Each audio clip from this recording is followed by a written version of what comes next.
The morning sun cast long shadows across the manicured gardens of Clarence House as King Charles III stood at his study window, his weathered hands clasped behind his back. The weight of the crown, both literal and metaphorical, had settled upon his shoulders with an intensity he had never quite anticipated. But today, the burden felt heavier than usual, pressed down by a decision that would echo through the corridors of Buckingham Palace for years to come. It was September 2023, just months after his coronation, when the first cracks in what had seemed like a perfectly orchestrated royal transition began to show. The king had spent decades waiting for this moment, and, alongside him, Camilla had transformed from the most vilified woman in Britain to his beloved queen consort. Yet beneath the polished surface of their royal partnership, tensions were brewing that would challenge everything they had worked to build together. The trouble began with a seemingly innocent request. Camilla's younger brother, Mark Shand, had passed away nearly a decade earlier, but his children had grown into accomplished adults who believed their time had come to step into the royal spotlight. Her nephew, Aisha Shand's son, had recently graduated from Cambridge with honors in international relations, and whispers had begun circulating in certain circles about potential roles within the royal household. Camilla herself had mentioned it during one of their private dinners, her voice carrying that particular tone she used when testing the waters of a delicate subject. "Charles," she had said, cutting into her lamb with deliberate precision, "young William has been asking about opportunities to serve the crown. He's quite brilliant, you know, and his thesis on modern diplomacy was simply extraordinary." The king had nodded noncommittally, but those close to him could see the subtle tightening around his eyes. Charles had always been a man who chose his battles carefully, and the integration of Camilla's family into the royal framework was a battle he had no intention of fighting. Not now, not ever. The Parker Bowles clan had already benefited significantly from Camilla's elevation. Her children, Tom and Laura, had been given prominent positions at royal events, their own security details, and access to a lifestyle that most could only dream of. But there was an unspoken understanding that had governed these arrangements from the very beginning. They were extensions of Camilla's position, not independent claims to royal status. What Camilla's extended family failed to understand was that Charles's vision for the monarchy was fundamentally different from what had come before. He had spent years advocating for a slimmed-down royal family, one that focused resources and attention on a core group of working royals. Every addition to that inner circle was not just a personal decision, but a constitutional one, with implications that rippled through Parliament, the Commonwealth, and the very fabric of British society. The King's private secretary, Sir Clive Alderton, had been the first to voice concerns about the growing expectations within Camilla's family. During a routine briefing in the King's private office, Sir Clive had laid out the situation with his characteristic diplomatic bluntness. "Your Majesty," he had said, adjusting his glasses as he reviewed his notes, "we've received several informal inquiries about potential roles for members of the Queen Consort's extended family. It appears there may be some misunderstandings about the structure of the working royal family." Charles had listened in silence, his fingers drumming against the leather armrest of his chair. He understood the delicate position this put Camilla in, but he also understood the precedent it would set. If he opened the door to Camilla's nephews and nieces, what would prevent other royal spouses from making similar claims? The monarchy's survival depended on its ability to adapt while maintaining its core principles, and one of those principles was the careful stewardship of royal titles and positions. The tension came to a head during a family gathering at Balmoral Castle in late October. The autumn colors painted the Scottish Highlands in brilliant shades of gold and crimson, and the castle buzzed with the familiar rhythms of the royal family's annual retreat. It was here, surrounded by the ghosts of monarchs past, that Charles would make a decision that would fundamentally alter his relationship with his wife's family. Camilla's sister, Annabel Elliot, had been a fixture in royal circles for years, serving as an interior designer for several royal properties. Her success had emboldened other family members to believe that doors would naturally open for them as well. During a drinks reception in the castle's drawing room, Annabel approached the king with what she believed was a reasonable request. "Charles," she said, her voice carrying the confidence of someone accustomed to getting what she wanted, "I've been thinking about young Sarah's future. She's finished her degree in art history, and I wondered if there might be a position for her in the royal collection. She's quite knowledgeable about 18th century paintings, and I know she'd be a tremendous asset." The king's response was polite, but firm. "That's wonderful that Sarah has done so well with her studies," he said, his tone carefully measured. I'm sure there are many excellent opportunities in the art world that would suit her talents perfectly. The subtle rejection was unmistakable to anyone familiar with royal communication, but Annabelle pressed on. Of course, but working for the royal collection would be quite different. The prestige alone would open doors that might otherwise remain closed. Surely family connections should count for something. It was at that moment that Charles made a decision that would reverberate through the palace for months to come.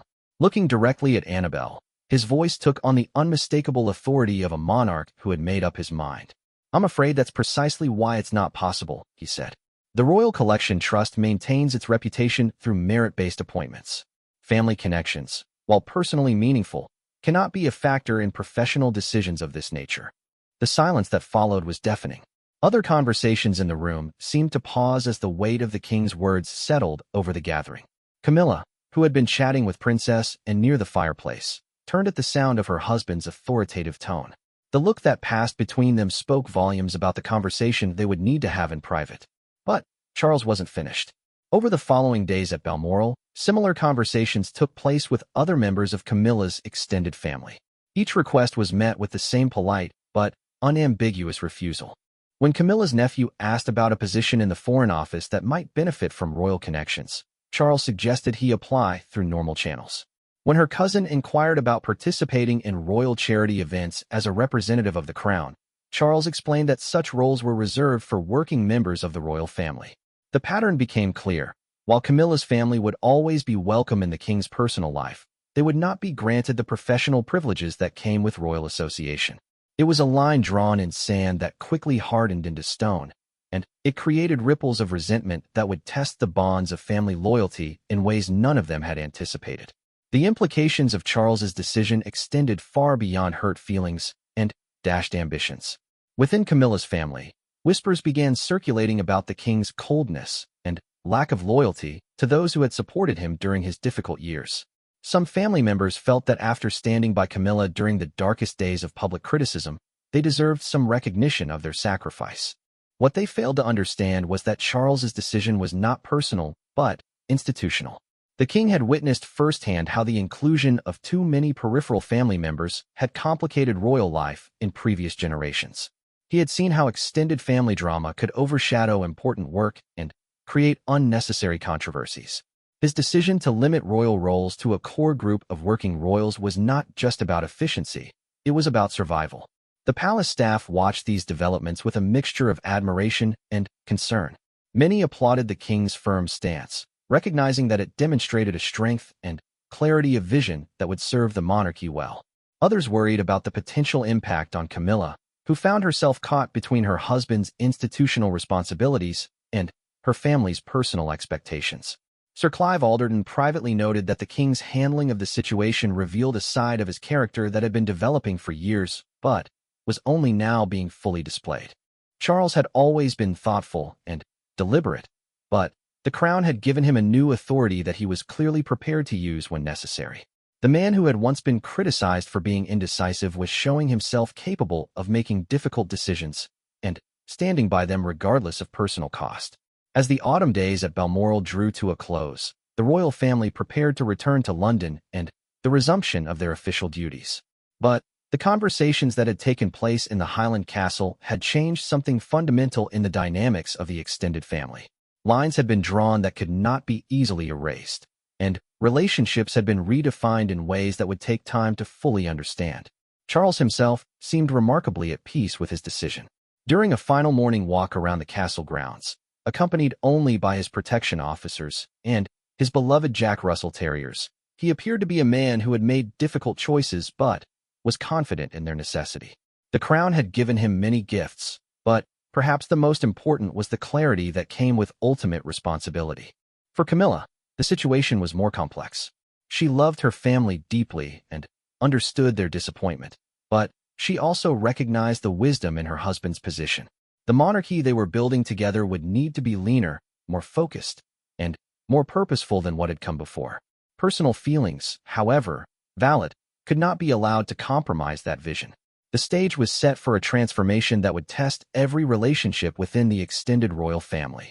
Charles had made his position clear, but the reverberations of that clarity were only just beginning to be felt.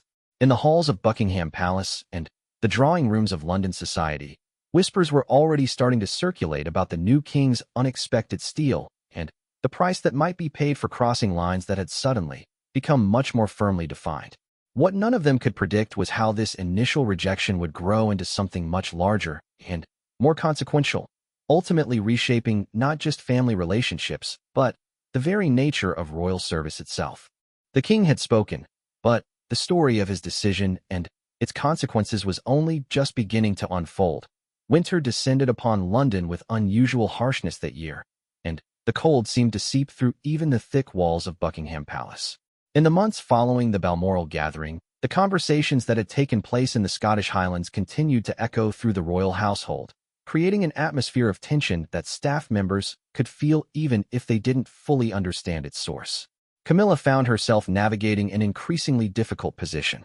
Her mornings began earlier now, often with phone calls from family members who couldn't quite understand why doors that had seemed within reach were suddenly, firmly closed. Her sister Annabelle's voice carried a particular edge of frustration when she called on a gray December morning, the conversation taking place in Camilla's private sitting room overlooking the palace gardens. "I simply don't understand it, Camilla," Annabelle said, her words crackling through the secure phone line. "We've been nothing but supportive all these years. Through all the difficult times, through all the criticism, we stood by you. And now that you're queen, suddenly, we're not good enough for royal circles." Camilla closed her eyes, feeling the weight of her position in ways she hadn't anticipated. "It's not about being good enough, Annabelle. You know that's not what this is about. Charles has very specific ideas about how the monarchy should function, and they're not unreasonable ideas." But even as she defended her husband's position, Camilla could feel the strain in her own voice. She had spent decades learning to navigate the complex waters of royal life, understanding better than most that every action had consequences that rippled far beyond the immediate moment. Yet this situation felt different, more personal, and therefore more painful. The palace staff had begun to notice subtle changes in the queen consort's demeanor. Lady Susan Brooke, her long-serving lady-in-waiting, observed that Camilla's usual warmth during their morning briefings had been replaced by a more distant professionalism. When discussing upcoming engagements that might involve extended family members, Camilla's responses were careful and measured in a way that suggested she was walking through a minefield with every word. Charles, meanwhile, appeared to be doubling down on his position. During a private meeting with his senior advisors in the Chinese dining room, he outlined his vision for the monarchy's future with a clarity that left no room for misinterpretation. The ornate room, with its hand-painted wallpaper and crystal chandeliers, provided an appropriately formal backdrop for what amounted to a declaration of intent. "The public expects us to be efficient stewards of resources and focused on our constitutional duties," the king explained, his hands folded on the polished mahogany table. "Every expansion of royal roles must serve a clear purpose that benefits the crown and the nation. Personal relationships, while important, cannot drive institutional decisions." Sir Clive Alderton nodded approvingly, recognizing the king's words as a mission statement that would guide palace policy for years to come. But he also understood the human cost of such clarity. "Your Majesty," he said carefully, "there may be some family tensions that arise from this approach. How would you prefer we handle any informal communications from the Queen Consort's relatives?" Charles's response was swift and decisive. "All such communications should be directed through proper channels. If family members have professional aspirations that intersect with royal life, they should pursue them through merit-based applications like any other candidate. There will be no special considerations, and there will be no exceptions." The firmness of this position became apparent to the broader palace staff when several members of Camilla's family attempted to use their connections for various purposes. When her nephew tried to secure an invitation to a state dinner by mentioning his relationship to the queen consort, the request was politely declined. When a cousin sought to use royal stationery for a charity event she was organizing, she was informed that such materials were reserved for official royal business. Each rejection, while professionally handled, sent a clear message throughout the extended family network. The rules had changed, and the new king was serious about enforcing them. The whisper networks that connected aristocratic families across London began buzzing with stories about Charles's new hardline approach and speculation about what it might mean for other peripheral royal connections. But perhaps the most significant incident occurred in early January, when Camilla's family gathered for what had become an annual New Year celebration at Annabel's country estate in Wiltshire. The Georgian manor house, surrounded by frost-covered gardens, had always been a place where family members could speak freely without the constraints of royal protocol. This year, however, the conversation took on a decidedly different tone. Tom Parker Bowles, Camilla's son, found himself in an awkward position as family members peppered him with questions about his stepfather's policies. As someone who had managed to maintain his career in food writing while respecting the boundaries of royal life, Tom understood better than most the delicate balance required to navigate these relationships successfully. The thing is, Tom explained to the gathered family members as they sat around the fire in Annabel's drawing room, Charles has always been very clear about the distinction between family and the institution. He's not rejecting us personally, but he's protecting the monarchy from the kind of expansion that could ultimately weaken it. His sister Laura, who had always been more private about her royal connections, supported her brother's perspective. We've seen what happens in other royal families when the boundaries become blurred, she added. Charles is trying to avoid those problems before they start. But not everyone was convinced by this reasoning. Some family members felt that the Parker Bowles children's acceptance of the king's position was influenced by their secure status within the royal framework. They had been included in major royal events, had their own security arrangements, and enjoyed the benefits of their mother's position without facing the same restrictions being imposed on the extended family. The conversation grew heated when one of Camilla's cousins suggested that the king's policy was hypocritical. The Windsors have always found places for their family members, she argued. Look at the Duke of Kent, the Duke of Gloucester, Princess Alexandra. Why is our family different? Tom's response revealed a sophisticated understanding of royal history and constitutional law. Those are very different situations, he explained patiently. Those individuals are descendants of kings and queens who were assigned specific roles within the constitutional framework. They have defined positions within the line of succession and corresponding responsibilities. We don't, and that's actually a good thing because it gives us more freedom in our personal lives. The distinction Tom drew highlighted one of the fundamental challenges Charles faced in modernizing the monarchy. The traditional royal family structure had evolved over centuries, with various branches maintaining ceremonial roles that reflected historical relationships to the crown. But Camilla's family represented something entirely new, a group of individuals who had become connected to royalty through marriage rather than birth, and who therefore existed outside the established constitutional framework. Charles's decision to maintain this separation wasn't just about efficiency or cost-cutting. It was about preserving the constitutional basis of royal authority. By keeping clear boundaries between born royals and those who married into the family, he was reinforcing the principle that royal roles were matters of constitutional law rather than personal preference. This principle was tested most severely when Camilla's family began to feel the social consequences of their changed status. Invitations that had once come automatically began to dry up as London society adjusted to the new reality. Charity organizations that had courted their involvement started looking elsewhere for royal patronage. The subtle but significant perks of royal association were quietly withdrawn, leaving family members feeling both confused and somewhat betrayed. The emotional toll on Camilla became evident during a private dinner with Charles in their Highgrove residence in February. The Gloucestershire estate, with its organic gardens and comfortable informality, had always been their refuge from the pressures of royal life. But even here, the tensions couldn't be completely escaped. They feel abandoned, Charles, Camilla said as they sat in the morning room overlooking the winter garden.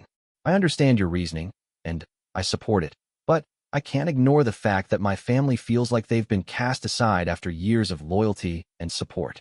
Charles reached across the table to take her hand, recognizing the pain behind her carefully controlled words. I know this is difficult, my darling, he said gently, but we have to think about the long-term stability of the institution. If we make exceptions now, where does it end? How many people become entitled to royal status simply through family connections? The conversation that followed revealed the depth of thought Charles had given to this issue. He had spent years studying the challenges faced by other monarchies, particularly those in Europe where expanded royal families had created financial burdens and constitutional complications.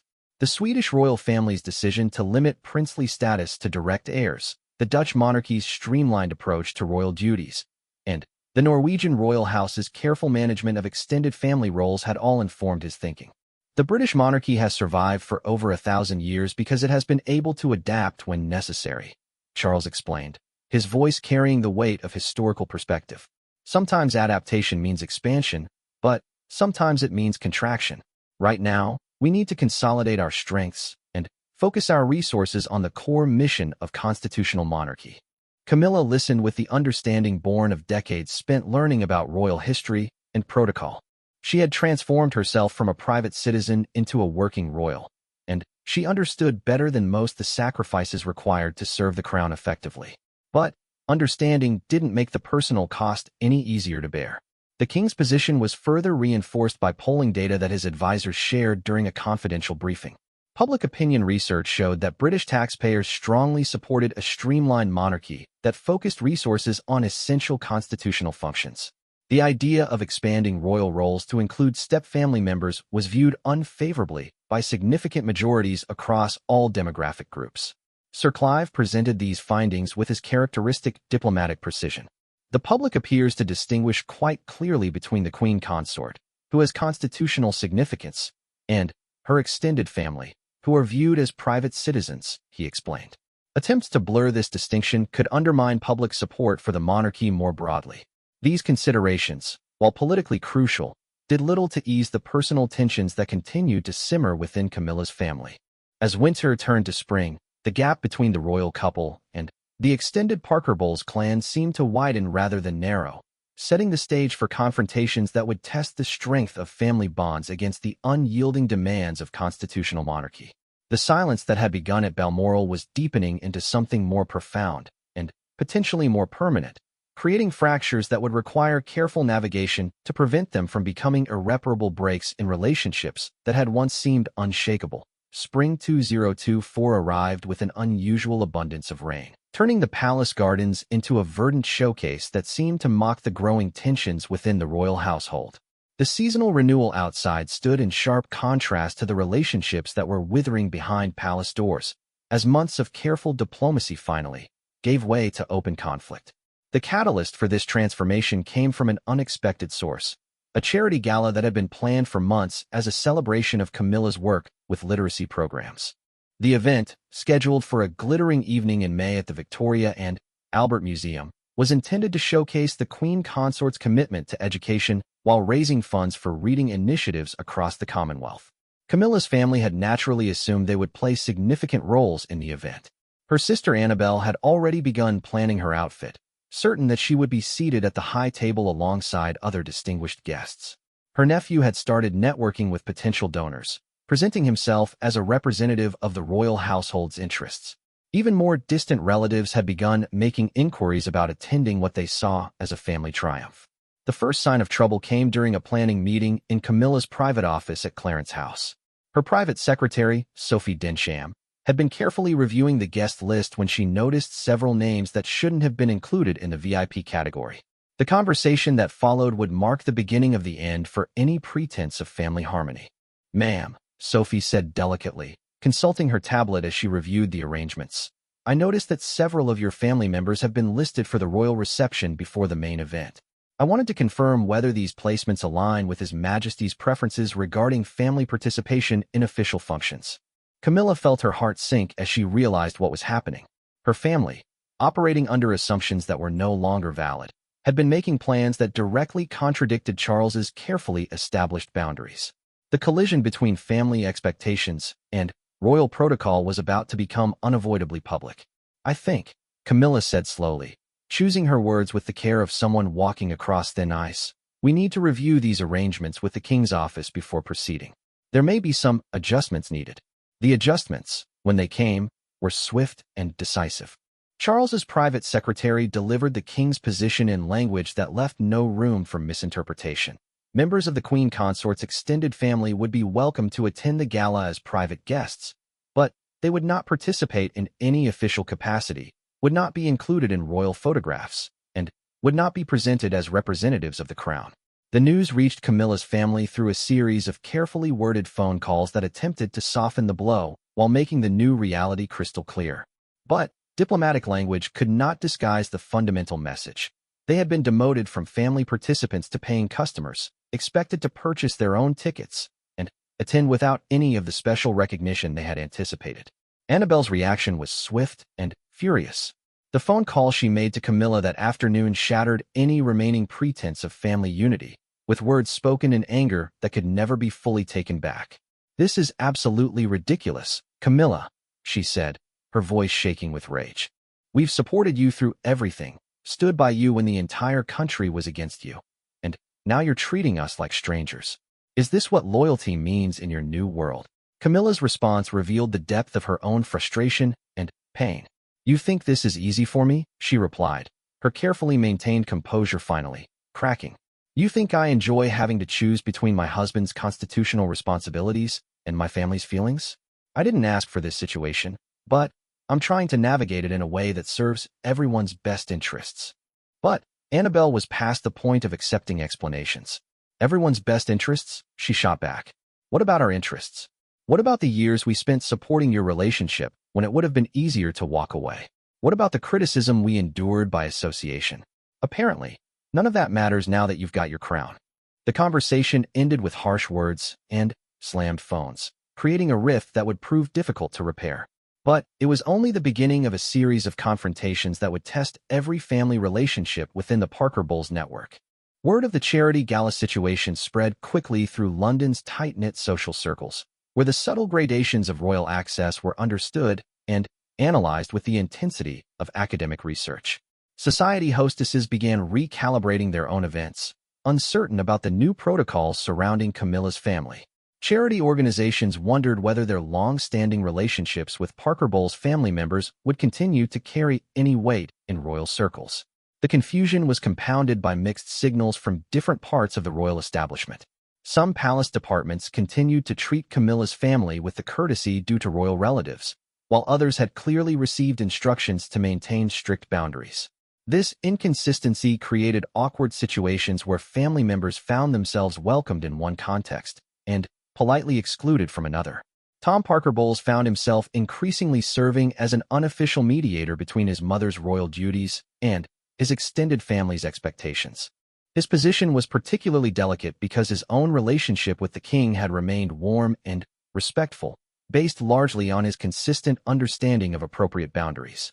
But even he was beginning to feel the strain of trying to explain policies that seemed harsh to family members who felt abandoned. The situation reached a critical point during a family funeral in June. Mark Shan's widow, Cleo, had passed away after a brief illness, and the funeral brought together Parker Bowles family members who had been avoiding each other since the charity gala incident. The service, held at a small church in Dorset, should have been an opportunity for family healing. Instead, it became the stage for the most serious confrontation yet. Charles and Camilla attended the funeral, as was appropriate and expected. But their arrival, accompanied by royal protection officers and followed by the inevitable media attention, created an atmosphere that some family members felt was inappropriate for a private family occasion. The contrast between the royal couple's formal protocols and the intimate nature of the gathering seemed to emphasize the growing distance between them and the rest of the family. After the service, during the gathering at Cleo's cottage, the tensions that had been building for months finally exploded into open conflict. The setting was almost cruelly ironic. The cozy sitting room where Cleo had entertained family and friends for decades, now the scene of accusations and recriminations that threatened to tear the family apart permanently. The confrontation began when one of Camilla's cousins, emboldened by grief and frustration, directly challenged the king's policies. "Charles," he said, his voice carrying years of pent-up resentment, "I think it's time we talked honestly about what's happening to this family. Cleo would be heartbroken to see us divided like this over titles and protocols and constitutional nonsense." The room fell silent as everyone realized that the careful diplomacy of recent months was about to be abandoned. Charles, standing near the window overlooking Cleo's beloved garden, turned to face his accuser with the measured dignity that had served him well in countless difficult situations. "I understand that these changes have been difficult," the king replied, his voice calm but carrying unmistakable authority. "But the monarchy is not a family business that can be run according to personal preferences. It is a constitutional institution with responsibilities that extend far beyond our personal relationships." The exchange that followed revealed the fundamental misunderstanding that had been driving the conflict from the beginning. Camilla's family had expected her elevation to create opportunities for them, while Charles had always seen it as requiring greater separation between private relationships and public duties. These incompatible views had been papered over during the early months of his reign, but could no longer coexist. Constitutional institution, repeated Annabelle bitterly. That's a convenient excuse for abandoning the people who stood by you when no one else would. We didn't see much concern for constitutional principles when you needed our support during the divorce, or when the public was calling for Camilla's head, or when you were fighting for acceptance of your relationship. Charles's response revealed a side of his character that his family had rarely seen. The steely determination of a monarch who understood that his personal feelings could not be allowed to compromise his institutional responsibilities. Those were different circumstances, he said firmly. Personal support during private difficulties is one thing. Public roles within the constitutional framework are something else entirely. I will not blur those distinctions, regardless of the personal cost. The phrase, regardless of the personal cost, hung in the air like a sword, cutting through any remaining hope that family relationships could be maintained on their previous basis. Camilla, caught between her husband's unwavering position and her family's hurt feelings, found herself unable to bridge a gap that seemed to widen with every word spoken. The funeral gathering ended in strained silence, with family members departing without the usual warm farewells that had characterized such occasions for decades. As Charles and Camilla were driven back to London in their official car, the silence between them was filled with the weight of relationships that might never recover from the wounds inflicted that afternoon. In the days that followed, the palace staff noticed a change in both the king and queen consort that went beyond mere family tensions. There was a hardening, a crystallization of positions that suggested the experimental phase of Charles's reign was ending.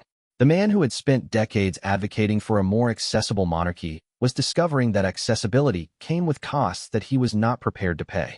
Palace advisors began receiving inquiries from members of parliament and Commonwealth officials who had heard rumors about family divisions within the royal household. The concern was not just about personal relationships, but about the potential impact on the monarchy's stability and public image. A divided royal family could become a symbol of broader constitutional uncertainties that the new king could ill afford. Sir Clive Alderton found himself managing an increasingly complex situation where personal relationships intersected with constitutional law, public opinion, and political necessity. His briefings to the king became exercises in balancing competing interests that seemed increasingly impossible to reconcile. The summer of 2024 stretched ahead like a minefield, with each royal engagement potentially triggering new conflicts between family loyalty and institutional duty. The silence that had begun with polite rejections was deepening into something that threatened the very foundations of relationships that had once seemed unshakable, setting the stage for decisions that would reshape the royal family for generations to come. Summer descended upon London with oppressive heat that seemed to amplify the tensions simmering within the royal household. The usually bustling corridors of Buckingham Palace carried an undercurrent of unease as staff members navigated around a family crisis that was becoming increasingly difficult to contain. What had begun as private disagreements was now threatening to spill into public view, with consequences that could damage the monarchy itself. The breaking point came in July, during what should have been a celebration of royal unity. The king and queen consort were scheduled to host a garden party for Commonwealth diplomats, an event that traditionally showcased the monarchy's role as a bridge between nations and cultures. The manicured palace gardens, adorned with marquees and flowering borders, provided a picture-perfect setting for what the palace hoped would be a demonstration of British soft power at its finest. Camilla's family had not been invited to the garden party, a decision that had been made quietly months earlier as part of Charles's systematic approach to limiting their public royal roles. But what palace planners hadn't anticipated was that several Commonwealth representatives had existing relationships with Parker Bowles family members through various business and charitable connections. When these diplomats began asking about the absence of people they expected to see at royal events, the palace found itself in an impossible position. The Australian High Commissioner, Dame Patricia Morrison, had worked closely with Annabelle Elliott on several interior design projects for diplomatic residences. During her formal greeting with the Queen Consort, she mentioned looking forward to seeing Annabelle again, assuming she would be somewhere in the crowd of distinguished guests. Camilla's careful response revealed the delicate tightrope she was walking. "I'm afraid Annabelle wasn't able to join us today," Camilla said, her smile remaining perfectly composed even as she felt the familiar weight of explaining her family's absence. "She's frightfully busy with her projects at the moment," But Dame Patricia, unaware of the undercurrents, persisted with the innocent curiosity of someone making polite conversation. Oh, what a shame. I was hoping to discuss the new embassy reception rooms with her. She has such exquisite taste, and her royal connections make her insights particularly valuable. Perhaps I could arrange a meeting through your office? The moment crystallized everything that Charles had been trying to prevent. Here was a Commonwealth diplomat assuming that Camilla's family connections could be leveraged for official purposes, precisely the kind of blurred boundary that the king's policies were designed to eliminate. Yet refusing the request would require explanations that could embarrass both the diplomat and the queen consort. Camilla's response demonstrated the diplomatic skills she had developed over decades of navigating royal protocol. "How thoughtful of you to think of her," she said graciously. "I'd suggest contacting Annabelle directly through her business channels. I'm sure she'd be delighted to discuss her work with you in a professional capacity." The exchange was handled smoothly, but its implications rippled through the palace establishment like shock waves. Here was clear evidence that Camilla's family's previous involvement in royal circles had created expectations and relationships that couldn't simply be switched off by royal decree. The complexity of untangling these connections was far greater than anyone had initially realized. Sir Clive Alderton received reports of similar conversations throughout the afternoon, each one highlighting the practical difficulties of implementing the king's boundary policies. A Canadian Trade Commissioner asked about Tom Parker Bowles's food writing, wondering if he might contribute to a cultural exchange program. A New Zealand representative inquired about a charity event that Camilla's nephew had helped organize the previous year, assuming it would continue with royal patronage. Each inquiry required careful handling to avoid offending important diplomatic partners while maintaining the new protocols. The palace staff found themselves performing an exhausting dance of deflection and redirection, trying to maintain relationships while enforcing boundaries that many guests didn't understand or expect. The situation became even more complicated when several family members learned about their exclusion from the garden party through social media posts from attendees.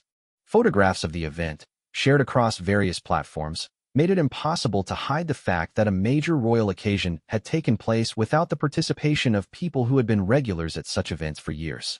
The social media revelation triggered the most serious family crisis yet. Annabelle Elliott, already frustrated by months of what she saw as systematic exclusion, decided that diplomatic silence was no longer possible. Her response came in the form of a carefully worded but devastating statement to a society journalist who had been covering royal affairs for decades.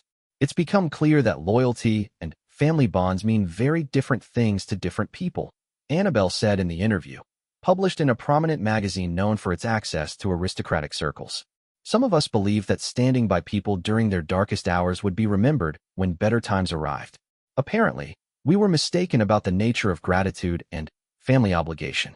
The statement, while carefully avoiding direct criticism of the king or queen consort, was unmistakably a public challenge to the royal family's treatment of Camilla's relatives. It marked the first time that internal family tensions had spilled into the public sphere, crossing a line that royal protocol considered sacred. The palace's response was swift and decisive. Charles convened an emergency meeting with his senior advisors, including the queen consort, to address what he viewed as a direct challenge to royal authority. The meeting, held in the 1844 room with its portraits of previous monarchs looking down upon the proceedings, had the gravity of a constitutional crisis. "This cannot be allowed to continue," Charles said, his voice carrying the weight of absolute authority.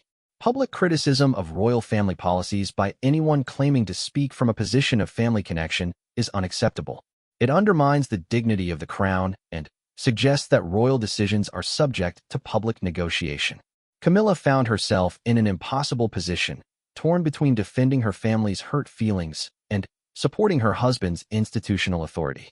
"Charles," she said carefully, "I understand your concerns, but these are people I love. Surely there must be some way to address their feelings without creating permanent rifts." The king's response revealed how profoundly the situation had affected his thinking about monarchy and family. "The choice," he said with finality, "is between institutional integrity and personal relationships. I cannot govern effectively if family members feel entitled to challenge royal policies in public forums. Lines must be drawn, and they must be respected." What followed was a series of decisions that would reshape the royal family's relationship with the Parker Bowles clan permanently.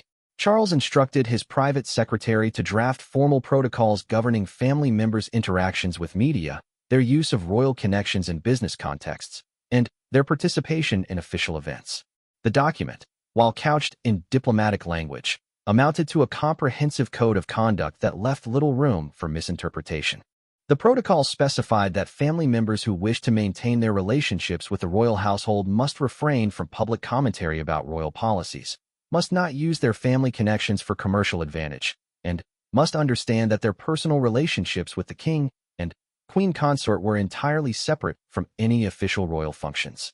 Most significantly, the protocols included consequences for violations.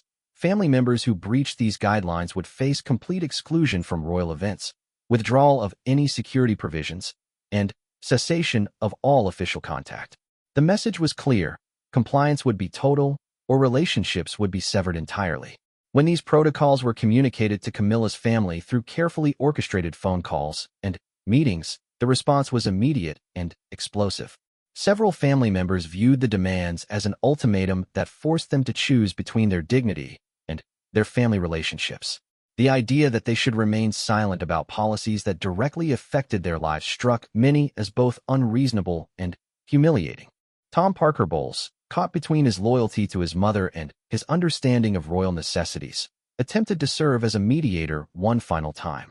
During a tense family meeting at his London home, he tried to explain the constitutional principles behind the king's position while acknowledging the emotional pain it was causing. "The thing you have to understand," Tom said to the assembled relatives, "is that Charles isn't doing this to hurt anyone personally. He's trying to establish a framework that will allow the monarchy to survive and thrive for decades to come. Sometimes that requires difficult decisions that prioritize institutional needs over personal relationships." But his words fell on increasingly deaf ears. The accumulated grievances of months of perceived slights and rejections had created a momentum toward confrontation that seemed impossible to stop.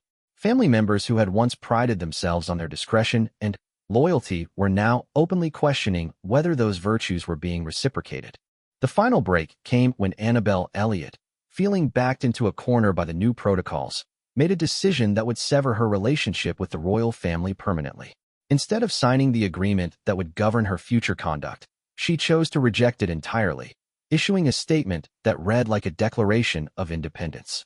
"I cannot and will not accept restrictions on my freedom of expression that treat family relationships as matters of state security," her statement read. "If supporting my sister through the most difficult period of her life has earned me a lifetime of silence about policies that affect our family, then I prefer honesty to complicity." The statement was released simultaneously to several major news outlets, ensuring maximum impact and making any reconciliation virtually impossible. The public nature of the rejection left Charles with no choice but to implement the consequences he had outlined. Annabel would be permanently excluded from royal events and would no longer have any official contact with the palace. Camilla received the news while preparing for a routine engagement with literacy charities, the kind of work that had always brought her joy and fulfillment. But on this day, the irony of promoting reading and communication while her own family relationships crumbled under the weight of institutional demands felt almost unbearable. The palace staff watched these developments with a mixture of professional admiration for the king's consistency and personal sympathy for the queen consort's obvious pain. They had witnessed the transformation of a family dispute into a constitutional principle, understanding that they were observing the birth of precedents that would govern royal family relationships for generations to come. As summer turned to autumn, the impact of these decisions began to reshape the entire landscape of royal family dynamics. Other family members, both within the Parker Bowles clan and among more distant royal relatives, began to understand that the rules of engagement had changed permanently. The age of informal royal access based on personal relationships was ending, replaced by a more structured and limited system that prioritized institutional integrity above all else. The silence that had begun with polite rejections had evolved into something far more profound, a fundamental redefinition of what it meant to be connected to the British royal family in the 21st century. The choices made during these crucial months would echo through palace corridors for decades to come, establishing principles that future generations would inherit along with their crowns and titles. 2 years had passed since the first uncomfortable conversations at Balmoral, and the transformation of the British royal family was complete. The autumn of 2025 found King Charles III presiding over a monarchy that was leaner, more focused, and more clearly defined than it had been in generations. But the cost of this transformation was measured not just in constitutional clarity, but in human relationships that would never recover from the decisions made during those pivotal months.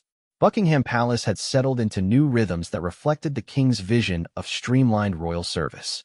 The guest lists for state occasions were shorter and more carefully curated. The protocols governing family involvement in royal events had been codified into formal procedures that left little room for ambiguity. Most significantly, the palace had successfully established clear boundaries between personal relationships and institutional responsibilities, creating a model that other monarchies were beginning to study and emulate. Camilla had adapted to her role as queen consort with a grace that impressed even her harshest critics. But those who knew her well could see the toll that family estrangement had taken. Her public engagements maintained their warmth and authenticity, yet there was a new reserve in her manner that spoke to lessons learned about the price of royal duty. During quiet moments at Highgrove, when the public mask could be set aside, she sometimes appeared to be listening for phone calls that no longer came.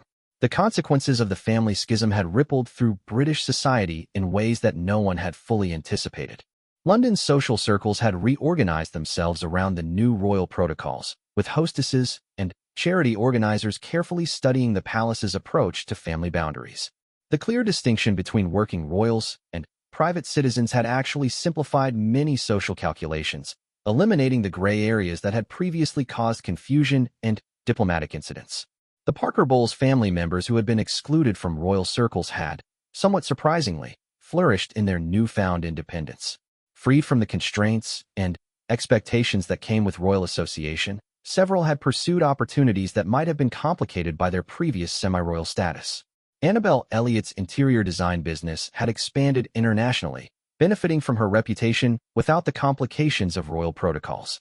Her nephew had established himself in the diplomatic corps on his own merits, his career advancing based on ability rather than family connections.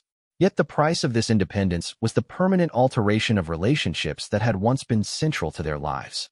Family gatherings, when they occurred at all, were careful affairs marked by subjects that could not be discussed and memories that could not be shared. The easy intimacy that had characterized the Parker Bowles clan for decades had been replaced by polite distance that everyone pretended was natural. Tom and Laura Parker Bowles remained the bridge between these divided worlds, their relationships with both their mother and the king unchanged by the broader family conflicts. Their position had actually been strengthened by their consistent understanding of royal boundaries, and they had become unofficial advisors to other family members navigating similar challenges. But even they felt the weight of representing a family that no longer functioned as a unified whole. The most profound change was in Charles himself. The man who had once agonized over every decision, who had been criticized for his indecisiveness and tendency to seek consensus, had emerged from the family crisis as a monarch of unexpected steel. Palace staff noted the transformation with a mixture of admiration and unease, recognizing that they were serving a king who would not hesitate to make difficult decisions when he believed institutional integrity was at stake. This transformation was most evident during a private dinner at Windsor Castle in November 2025, when Charles reflected on the path that had brought him to this point. The king was hosting a small gathering of Commonwealth prime ministers, and the conversation had turned to the challenges of balancing tradition with modernization. His comments revealed a man who had learned hard lessons about the nature of leadership. The monarchy's greatest strength has always been its ability to adapt while maintaining its essential character, Charles observed, his voice carrying the authority of experience. But adaptation sometimes requires difficult choices about what to preserve and what to leave behind. Personal relationships, while precious, cannot be allowed to compromise institutional integrity. The Prime Minister of New Zealand, who had been observing the king's handling of various constitutional matters, noted the clarity of his position with approval. Your Majesty has demonstrated that modernization doesn't mean weakening traditional structures, but rather strengthening them by removing ambiguities that could undermine their effectiveness. The conversation that evening highlighted how Charles's approach to family boundaries had become a model for his broader governing philosophy. The same principles that had driven his decisions about Camilla's relatives were being applied to other areas where personal relationships intersected with constitutional responsibilities. Parliament had noted the king's consistent approach to maintaining proper boundaries between his personal views and his constitutional role, earning respect even from Republicans who disagreed with his politics.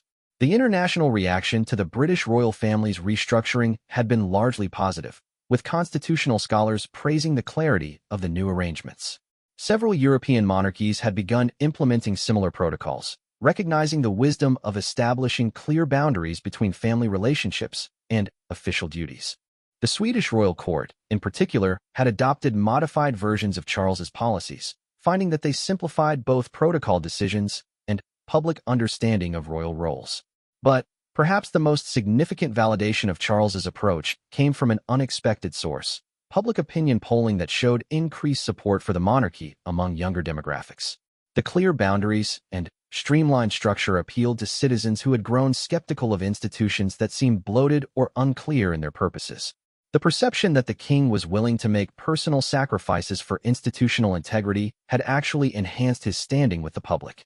Dame Patricia Morrison, the Australian High Commissioner whose innocent inquiry at the garden party had highlighted the complexities of family boundaries, later observed that the king's handling of the situation had impressed diplomatic circles across the Commonwealth.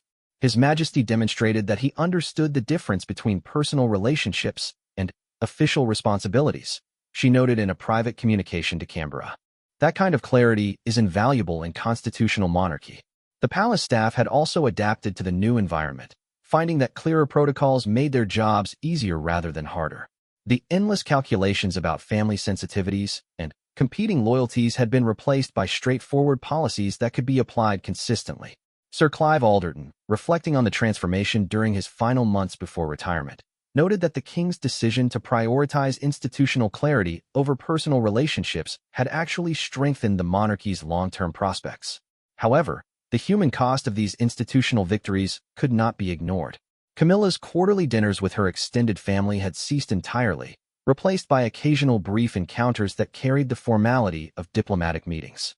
The easy laughter and casual affection that had once characterized family gatherings were now memories that existed only in photo albums that no one looked at anymore. The most poignant moment came during the Christmas season of 2025, when Camilla received a card from her sister Annabelle. The message was brief and carefully neutral, expressing seasonal wishes without any reference to their shared history or current estrangement. Camilla held the card for a long time, understanding that it represented both an olive branch and an acknowledgement that their relationship had been fundamentally altered by forces beyond either of their control. Charles found his wife that evening in her private sitting room, the Christmas card still in her hands. The scene summarized everything about their new life: the magnificent surroundings that came with their royal status, the isolation that accompanied their responsibilities, and the personal costs that were hidden behind public success. "Do you ever regret it?"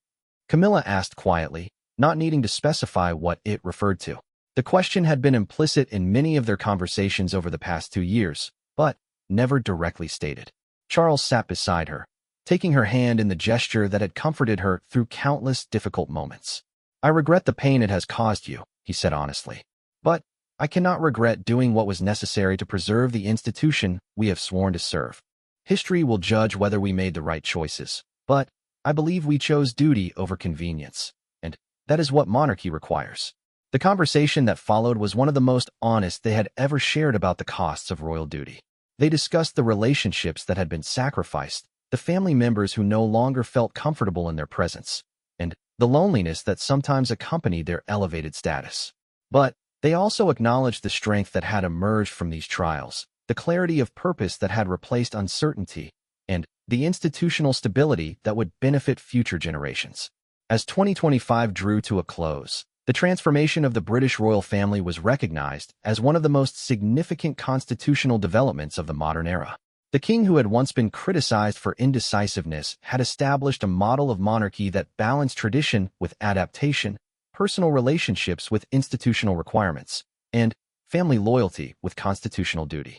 The silence that had begun with a simple rejection of family expectations had evolved into a new language of royal service, one that spoke clearly about boundaries, responsibilities, and the price of public duty. Future historians would mark this period as the moment when the British monarchy fully embraced its 21st century identity, streamlined and focused in ways that ensured its survival for generations to come. Yet in the quiet moments between public appearances, Charles and Camilla both understood that their institutional success had been purchased with personal sacrifices that would echo through their remaining years. The crown had been preserved and strengthened, but the cost had been measured in family bonds that could never be fully restored, creating a legacy as complex and enduring as the monarchy itself. The palace gates remained as imposing as ever, but they now enclosed a world where the boundaries between public duty and private relationships had been redrawn with surgical precision, establishing principles that would guide royal conduct long after the current generation had passed into history. The silence that had changed the palace forever had become the foundation of a new royal order, one built on clarity, consistency, and the unwavering belief that institutional integrity must always prevail over personal sentiment.